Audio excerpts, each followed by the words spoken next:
السلام علیکم ناظرین، آپ دیکھ رہے ہیں ایم آر نیوز اور میں ہوں راشدہ حفیظ۔ سب سے پہلے نیوز ہیڈ لائنز۔ وفاقی وزیر برائے توانائی حماد اظہر نے دعویٰ کیا ہے کہ اس سال سردیوں میں گیس کی لوڈ شیڈنگ پچھلے برسوں سے کم ہے۔ حماد اظہر نے کہا کہ گیس کی قلت کا ایل این جی سے کوئی تعلق نہیں۔ بیانیہ بنایا گیا کہ حکومت نے بروقت ایل این جی درآمد نہ کی، اس لیے گیس کی قلت ہے۔ وفاقی وزیر نے کہا virtual L N G terminals کے ذریعے پائپ لائن کے بغیر ایل این جی فراہم کریں گے۔ انہوں نے کہا کہ کوشش ہوگی 2023 سے 24 تک روس کی مدد سے Pakistan stream gas pipeline مکمل ہو جائے۔ پاکستان میں عالمی وبا کرونا وائرس سے مزید 4 افراد جاں بحق ہو گئے، جبکہ مجموعی اموات کی تعداد 28,843 ہو گئی۔ National command and operation centre کی جاری کردہ اعداد و شمار کے مطابق گزشتہ 24 گھنٹوں کے دوران ملک بھر میں مزید 370 کورونا کیسز رپورٹ ہوئے۔ ملک میں کورونا کیسز کی مجموعی تعداد 12,79,913 ہو گئی۔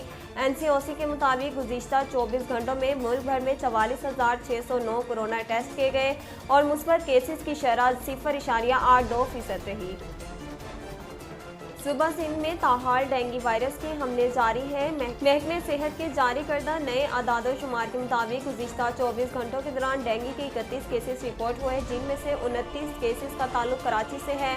اس کے علاوہ حیدرآباد میں 2، بدین میں 1 کیس رپورٹ ہوا، جبکہ کراچی کے ضلع شرقی میں 95، ضلع کرنگی میں 60، ضلع جنوبی میں 49، ضلع غربی 33 اور ضلع ملیر میں 30 کیسز رپورٹ ہوئے۔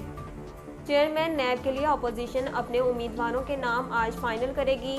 ذرائع کے مطابق اپوزیشن کی اسٹینڈنگ کمیٹی نے تمام جماعتوں سے آج نام دینے کی درخواست کی ہے۔ اسٹینڈنگ کمیٹی میں شامل ہر جماعت کے تجویز کردہ ناموں سے اتفاق رائے نام تجویز کیا جائے گا۔ شہر قائد میں آج سے سردی کی شدت میں اضافے کا امکان ہے۔ محکمہ موسمیات کے مطابق گزشتہ شب شہر میں کم سے کم درجہ حرارت 10 ڈگری تک ریکارڈ کیا گیا۔ محکمہ موسمیات کا بتانا ہے کہ آئندہ 24 گھنٹوں کے دوران کراچی کا موسم دن میں خشک اور رات سرد رہنے کا امکان ہے، جبکہ 16 دسمبر کے بعد سردی میں مزید اضافہ متوقع ہے۔ محکمہ موسمیات کے مطابق مغربی ہواؤں کا سسٹم پاکستان پر اثر انداز ہو رہا ہے، جس سے شمالی علاقوں میں بارش اور پہاڑوں پر برف باری کا امکان ہے۔ ناظرین، اب تک کے لیے اتنا ہی۔ مزید خبروں اور تفصیلات کے لیے دیکھتے رہیے ایم آر نیوز۔